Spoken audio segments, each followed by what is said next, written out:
Hi ladies and gentlemen, this is Mr. Lu. So we are now in Malaysia driving back, but I just want to do a quick video to discuss the impact of Donald Trump implementing a 25% tariff on Canada and Mexico and a 10% tariff on China. This is clearly already start to have some impact on the stock market. The stock market yesterday was actually going very strongly up, and then it went down. It's a pity, right? We just got over the DeepSeek saga. Today in this video, I want to talk about it and analyze, is this going to be the start of a terrible crash of the stock market, as everybody has feared? First and foremost, let's talk about what did Donald Trump do.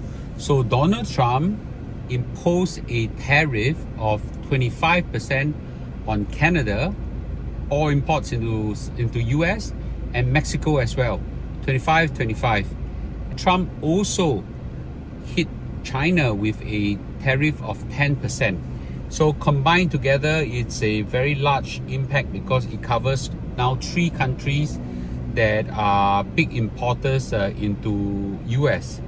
And what is now feared is that this will lead to an increase in general prices and as a result inflation. Then this will force the Federal Reserve to increase interest rate, and increase interest rate, as everybody might already have felt over the last few years, generally to a stock market crash. So is this going to happen? So today we'll talk about it. I think it's important for us to first talk about why did Donald Trump increase the tariffs. Donald Trump hit Canada and Mexico and China with tariffs because of this one particular substance. It's called fentanyl. I'm now stuck in a traffic jam at the causeway, and this is the best time to make good use of my time. I do expect there to be a traffic jam because this is the weekend where everybody returns back from Malaysia into Singapore from holidays, visiting friends and things like that. So at this juncture, talking about fentanyl, I think we're gonna get Kate Lu to describe a little bit. She done a bit more read up on it. So Kate Lu, can you describe what on earth is fentanyl? So fentanyl is a drug that's been around. I think on social media I've seen it around for the past maybe like 2 years, So it's not, on and off. It's not that popular before that. As in, maybe it's around for some time, but we never heard about it until recently. Yeah, because Singapore is so safe in this way that we are not necessarily super exposed to this kind of thing. But in the US, it's quite rampant. There are few hotspots for these drugs to be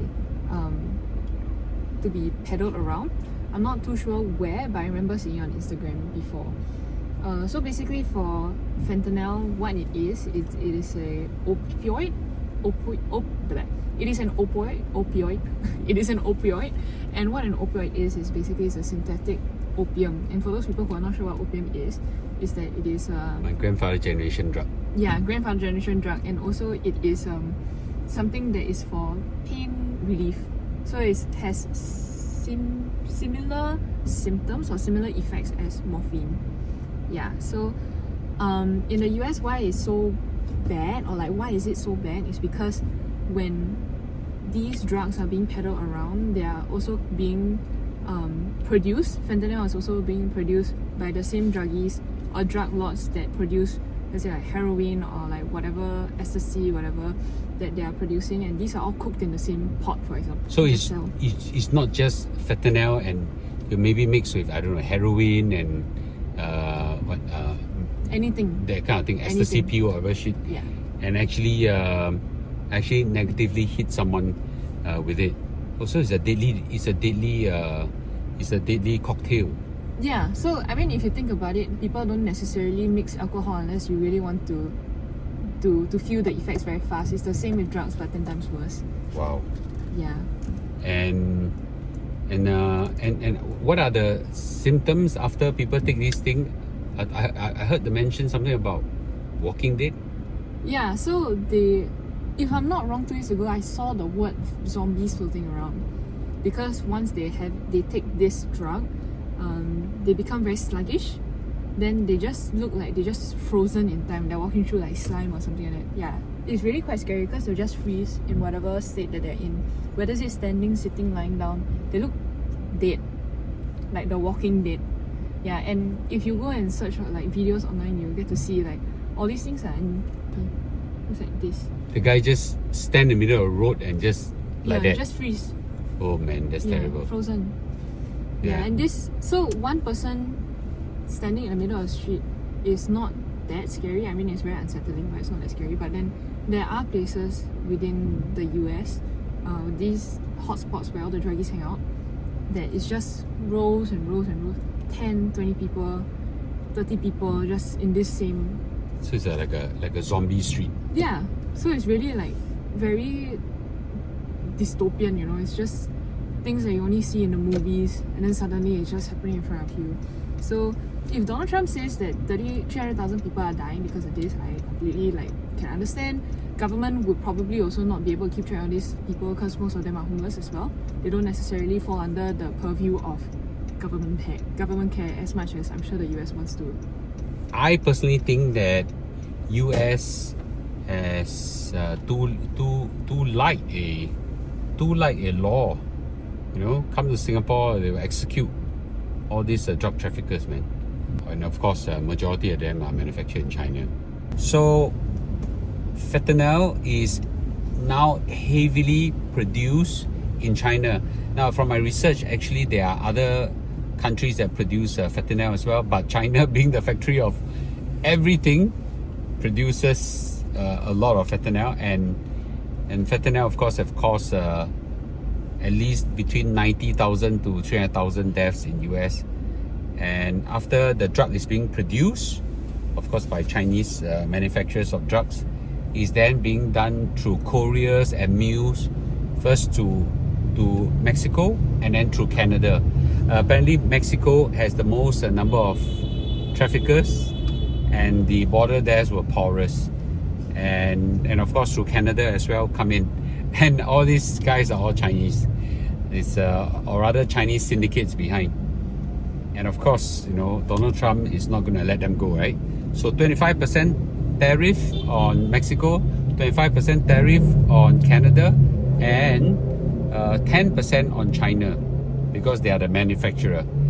So Mexico attempted to do some action to clamp down, and over, I think, the last 1 week, they stopped a bus of 25 kilograms of fentanyl, and I think it's just to show that they are clamping down. But Mexico, full of drug lords and things like that, I think it's very difficult to clamp down. The tariffs are to put pressure on Canada, Mexico, to stop them leaking drugs into US, and also to put pressure on China to stop the production of it.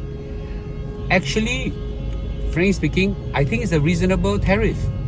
I think in Singapore, if we have this problem, we have hung I don't know how many couriers and mules and drug traffickers. So this is a very serious problem, and I think Donald Trump justifies the action of imposing a tariff. And right now the question is, the market saw this thing happening. The market has now fell, which is quite sad because we just recovered from the DeepSeek saga. And I have now video talk about DeepSeek because I have deeply researched into it and found some big scams behind, again by Chinese. So should we be concerned about this tariff? The answer, it depends. The tariffs has imposed is 25% on Canada and Mexico, and according to Donald Trump, those goods that are coming in has substitute. They have local substitute and global substitute. So in that sense, the impact on US price level will not be high.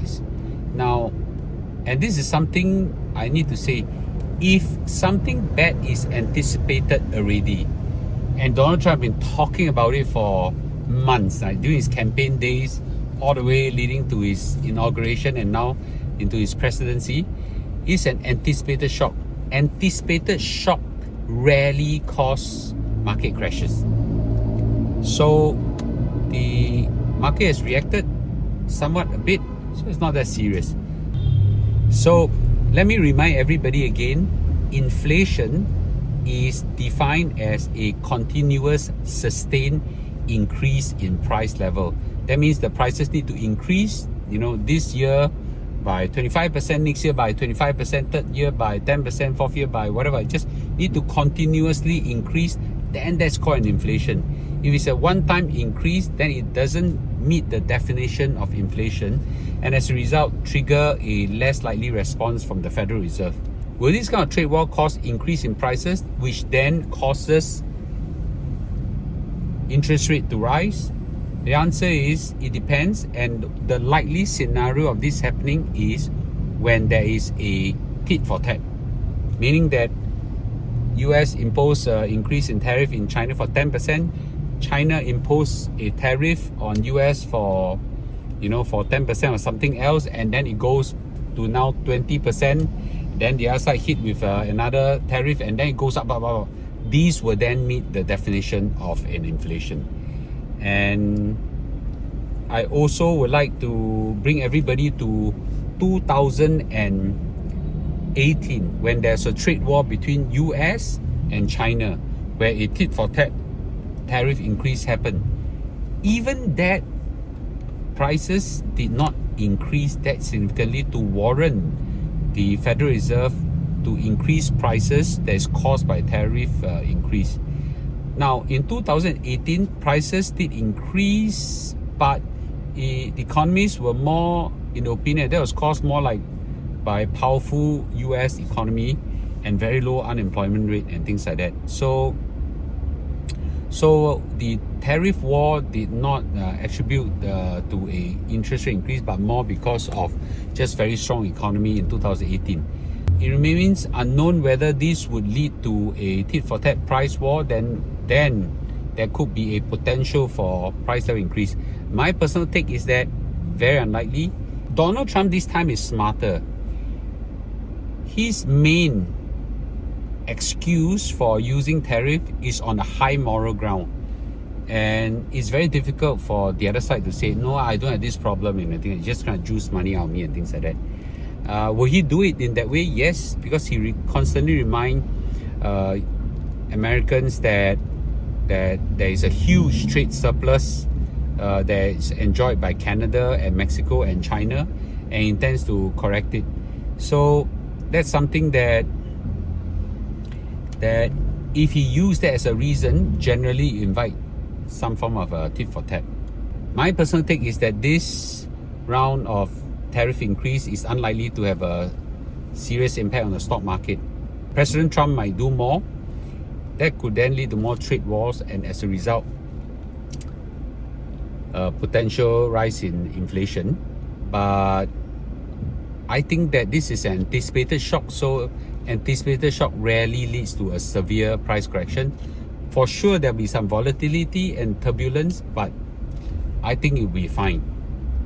Interestingly, the Canadian Prime Minister has just warned every Canadian to brace for impact. There will be some economic hardship as a result of the tariffs.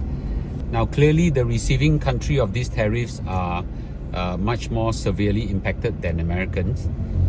They will do something about it, and hopefully they will correct those things that are wrong, drugs, trade imbalance and things like that, and that would maybe reduce the pressure on tariffs. So I think that in the long run, midterm to long run, this problem will go away. So my read is that the impact on the stock market will be measured and short term. Okay, so let's watch on and see whether anything happened in round 2. But round 1, I don't think there's a big impact. Okay, let me hear your comments. So we'll see you in a day or two. Bye bye.